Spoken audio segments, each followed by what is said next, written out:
Welcome to the channel. I'm going to show you how to install ESXi 7. It's an operating system for running virtual machines on a server. And the server I'll be using is a ProLiant DL380p Gen 8. Okay, basically I'll be installing this version of ESXi 7 on a running version of ESXi 7, which is not normally a good idea, especially in production. They do suggest not to do nesting, but I'm only going to do this to set it up to show you how to install it. Then I'll come back to this version of ESXi 7 and we'll create the VMs in here. Once we've installed ESXi 7, first thing we'll do though is configure the network. We'll set up the IP address.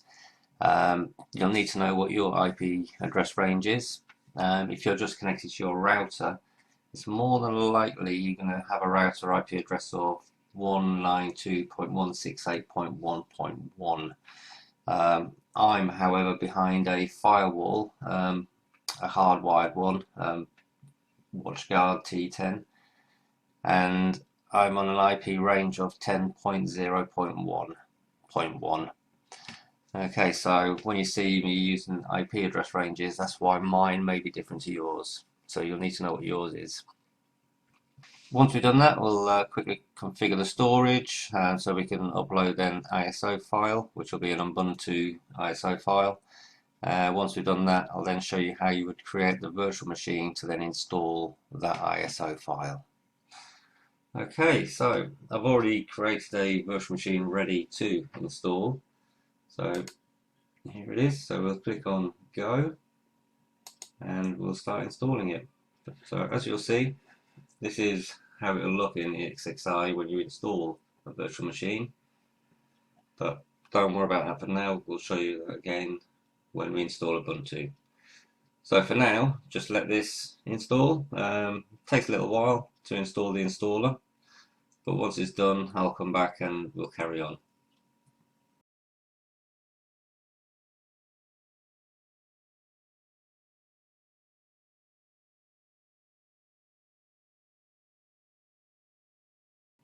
Okay, that's the installer ready. So now it's literally just a case of following the instructions. Should be pretty much straightforward. Basically, press enter. Got the usual agreement. To carry on, you will need to press F11. I'm using screen recorder, so if I press F11, things will stop. So I have to use actions, guest, send keys, F11. And then it'll come up with the hard drive. Shouldn't take too long. There we go. There's the hard drive I've set up. Basically, if you had other hard drives, you could choose it here, create your volumes and things like that. But we're just going to press enter and carry on, use the full volume. Okay, select your keyboard layout. I'm United Kingdom, so I'll arrow down to United Kingdom. Press enter.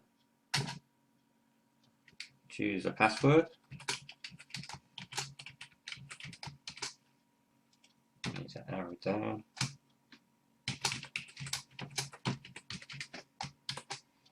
Once you've entered both passwords, press enter. It's come up with a warning. This is probably because I've turned off hyper-threading on my CPU due to there being a hack with it being on with ESXi. So I've just turned it off. It's probably to do with that. But either way, it will carry on, so just ignore it and press enter. Okay, now I just want to make sure that you do want to install it. Again, you'll have to press F11 to actually do it.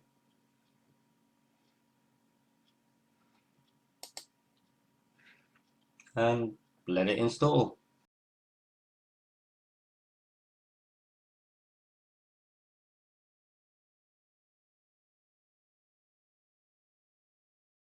Okay, that should be it. It should now be all installed.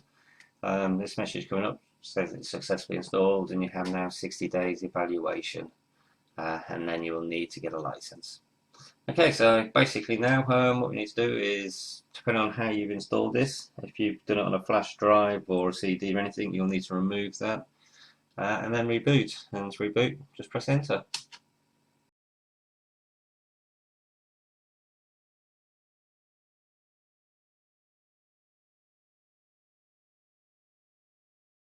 Okay, we're back up and running. Everything is working good. Right, we've been given an IP address of 10.0.1.14, which will change.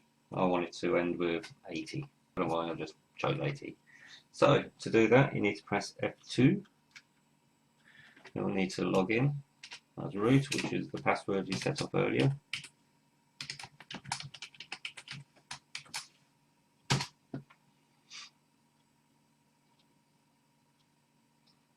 Okay, you need to go down to Configure Management Network, press enter. Go down to IP4 configuration, press enter. Arrow down to static IP, press spacebar. You'll see then now it's able to access the below bit now. So arrow down, then enter in the IP address you want. This is where you'd put in the 192.168.1. Whatever number you want if that's your IP range, which it is for most home network. As I say, I'm behind a router, not a router, sorry, a firewall. I want 10.0.1.80. Everything else for me is correct. So I'll now press enter.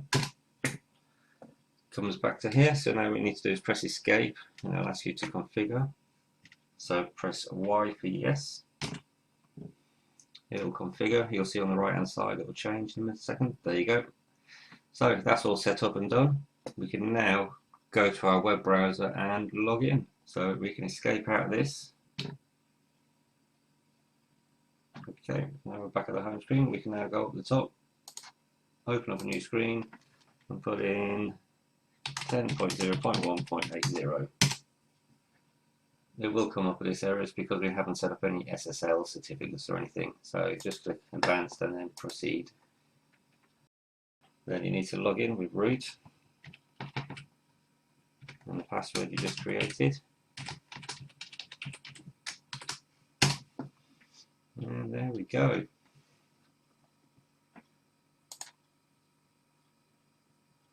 Okay, if you don't have any storage, what you need to do is add new data storage, create new VMFS data store, click the hard drive that's available, give it a name, data store will do, click next. I'm going to do all of it, click next, and finish. And there we go, there's your data store. Now in your data store you can now go inside, click browse, and there we are, we're in, that's your data storage. We can create a directory, we'll call it ISOs, create, click on that directory, then click upload, go find your ISO files. Okay, we want to click Ubuntu and let that upload.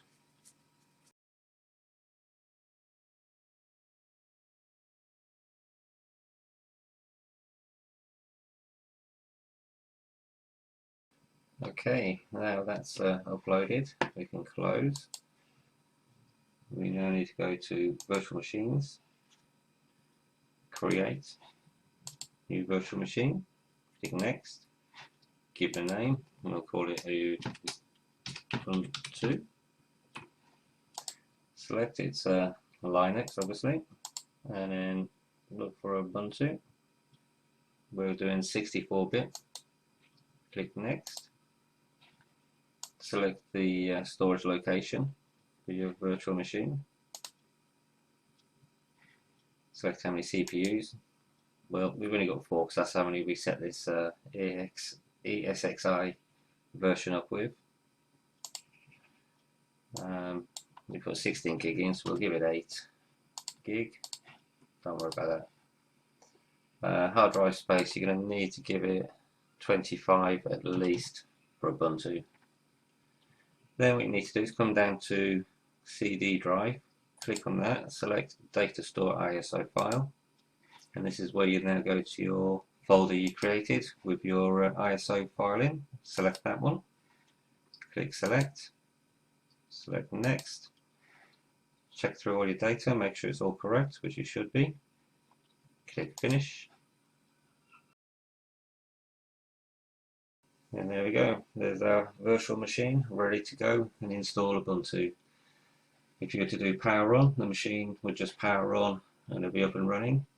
But if you clicked on the play button, it would power on, but it would open up a terminal window for you to see it all installed. We're not actually going to do that here because it's a ESXi within an ESXi and any other complications. So what we'll do is I'll close this one down, go back to the other one. It'll be the next walkthrough and I'll show you how to install Ubuntu. Okay, thank you for watching. Thank you for watching my walkthrough, and for more walkthroughs please visit my website at howe.ToGaming.co.uk, and don't forget to like, subscribe and hit that notification bell.